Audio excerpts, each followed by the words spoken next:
গাজীপুরের কালীগঞ্জে জমে উঠেছে উপজেলা পরিষদ নির্বাচনের প্রচারণা।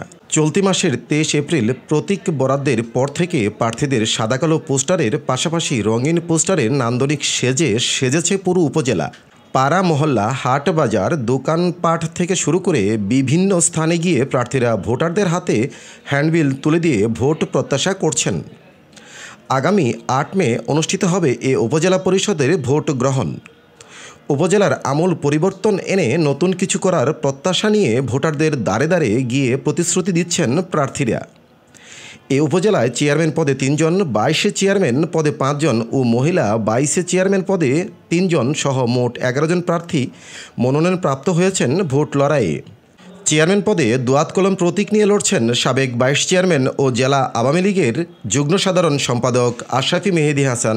তার নিকট প্রতিদ্বন্দ্বী হিসেবে আনারস প্রতীক নিয়ে লড়ছেন উপজেলা আওয়ামী লীগের ধর্ম বিষয়ক সম্পাদক হাবিবুর রহমান হাবিব ও মোটরসাইকেল প্রতীক নিয়ে লড়াই করছেন সাবেক ২২ চেয়ারম্যান মোহাম্মদ আমজাদ হোসেন।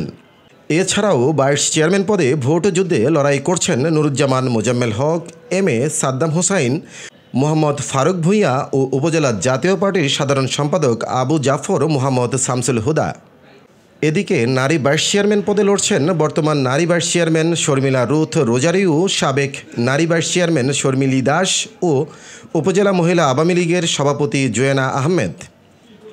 এ পরিষদের সকল ভোট প্রত্যাশী প্রার্থীরা আগামী ৮ মে নির্বাচন কমিশনের কাছে একটি অবাধ, সুষ্ঠু, নিরপেক্ষ ভোট গ্রহণ প্রত্যাশা করেছেন।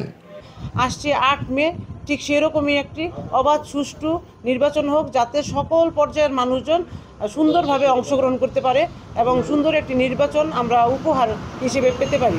কৃষকদের যে সেক্টর আছে, সর্বোপরি স্মার্ট বাংলাদেশ গড়ার ক্ষেত্রে এই প্রত্যেকটি সেক্টরের উন্নয়ন করতে হবে।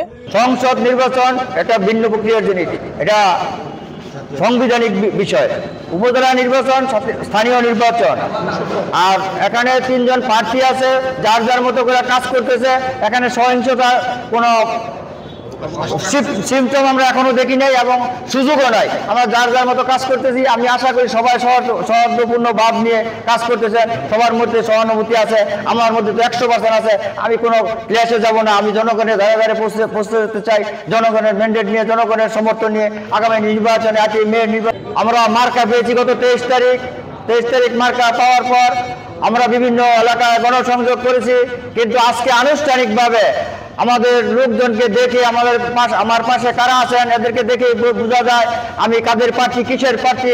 আমি আমার মুখ দিয়ে বলতে চাই না, শুধু এতটুকুই বলতে চাই, গত নির্বাচনে নৌকার পক্ষে কাজ করেছি, বিগত দিনে নৌকার পক্ষে ছিলাম, আগামী দিনেও নৌকার পক্ষে থাকবো।